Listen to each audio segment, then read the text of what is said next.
Hi doll people, I'm back with another body review of my orange tea doll Pollet. This is her in the darkest tan that orange tea doll offers. She's currently got the large bust and she's about 26 centimeters tall, so she's considered to be a USD. She's a beautiful doll and I've gotten so many compliments and I constantly get asked about her and where they can get them. You can get her off of the Orange Tea Doll website. I'll include that in the description. You get them through a pre-order situation. Lots of people that aren't in the BJD hobby have been contacting me about her and don't really understand that they go in waves.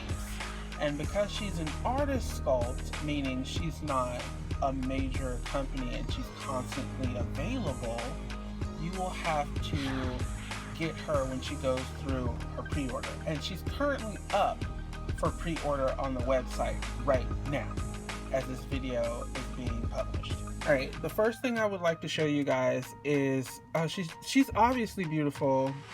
Obviously beautiful. She's got the company face up. I got her secondhand from Ann Picaro and I haven't done anything to her at all other than sueding her. On the inside of her head, it's very nicely casted in my opinion, and it's already got like a little string here so that you can easily remove her head for dressing and for changing the eyes. Her head is kind of flat.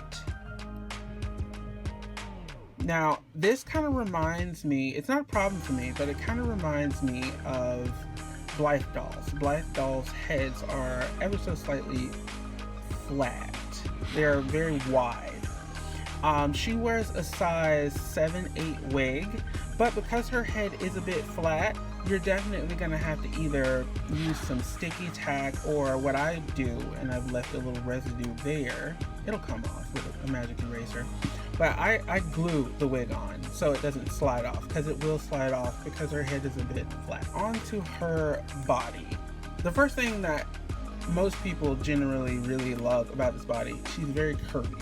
She's very curvaceous. The sculpting is, in my opinion, just perfect. Look at the little belly pooch. Like, how cute is that? Large bust. She's proportionate in her arms. She's single jointed. But that doesn't stop her from like touching her face and everything because of the way she's been designed. Her hands are gorge.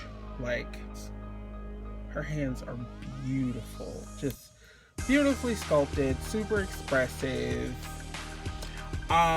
She's got her torso joint, and that's actually quite flexible. You can get a good range from her torso, which is good. Her thighs, very cute. Also single jointed in the knees. But you know what? What I like to say with single jointed dolls that still pose well, they're happily single jointed.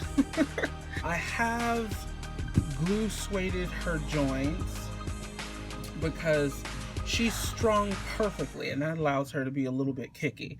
You need that tension when you're posing in photos and stuff so that she'll actually hold a pose, but she was a bit kicky, so yeah, there you go, you can see that. Her feet are super teeny tiny, very dainty, in my opinion. Also beautifully sculpted. You know, she even has an arch. Like, I just think that's so beautiful.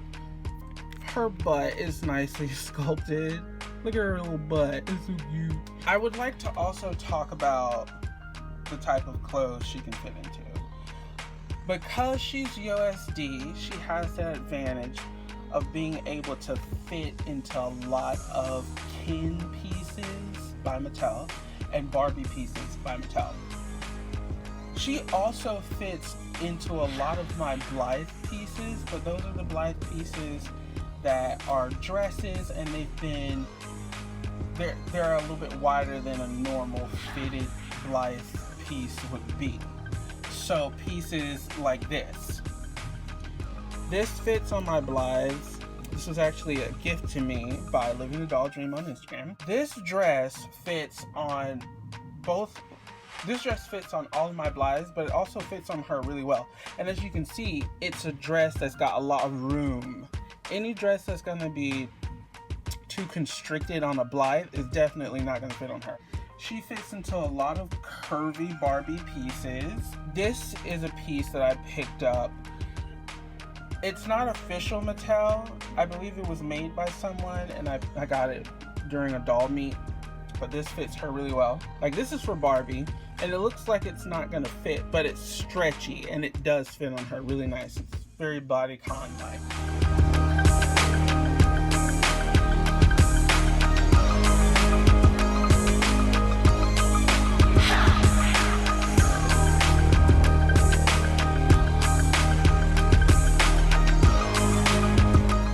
When it comes to shoes for her, because she is USD, I did get her some USD size shoes. Originally got her shoes like this, just regular USD size shoes, and they do fit on her with some socks, but her feet is swimming in these. Like, her feet are so small and these are so large. Her feet swim in these. Not bad with socks, but if you don't mind modifying a pair of Ken shoes like I have, like, take these flats. These are just regular flat Ken shoes. And what I've done, this part, there was something there. It was plastic there. I actually took an X-Acto knife and just made a slit. I made that slit, and these fit on her quite nicely.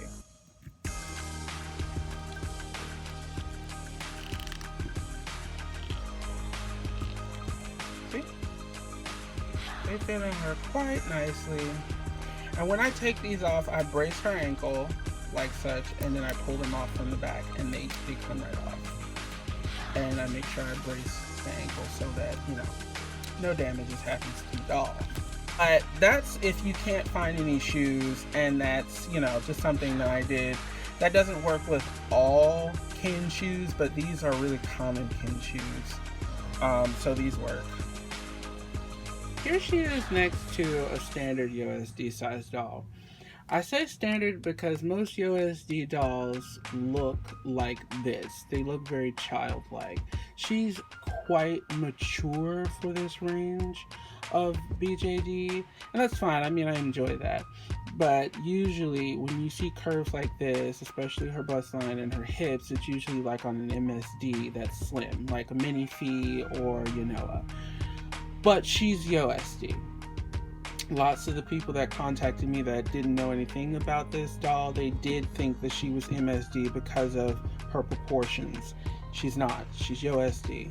She's very sweet in my opinion. Like, I take her a lot of places. I've taken her to a few doll meets and everything, and everyone always loves her. But this is her next to a standard USD type of body. So if you're looking for the whole cutesy thing, she's gonna give you more mature silhouettes. Shorts look really good on this body, especially if they're high waist. Yeah, this is more mature. This is more juvenile. And here she is next to another one of my curvier dolls. This is a Summerbird BJD Viola, another artist sculpt. She is MSD. You see what I mean? USD, MSD. She's quite large in comparison with her. And here she is on the side of one of my Blythe dolls. So in comparison with her height, she's well in the Blythe world in my opinion. Yeah, definitely. Okay, so while I've got Blythe here, as you can see, Blythe's head is kind of flat, like, you know, like Pollet is here. That's kind of what I was trying to show you guys in the beginning, that like Blythe, her head is wide and flat. So yeah, she's very good at posing in my opinion. Like, she's so sweet. Her legs are just adorable. She poses like a dream. There's not very much you really need to do to her to make her pose really well, and I think that's got a lot to do with how she was designed. I think the artist did a phenomenal job with her because her mechanics are perfect. Like when she sits, she really wants to have a seat, you know, and she slouches and everything so that sitting is ideal. And she's got great range of motion when it comes to looking down. Of course, you got your side to side, looking up. There's not very many BJDs that can actually look up like that and look back up at you. But she can do that. She's got really good range of motion for her to be happily single jointed. So that's my girl. I named mine Hershey because, I mean, obviously she looks like a little chocolate bar. I'm gonna include a little screenshot from her website showing all of her stats. And after that, I'll do a little dress up because obviously we have to dress her. She's so pretty. Let me know if there's any other doll in my collection that I might have that you might want to see a body review of, any comparisons. You want me to put a head on a body or something. I like doing these videos. These are fun, actually. So till next time, bye.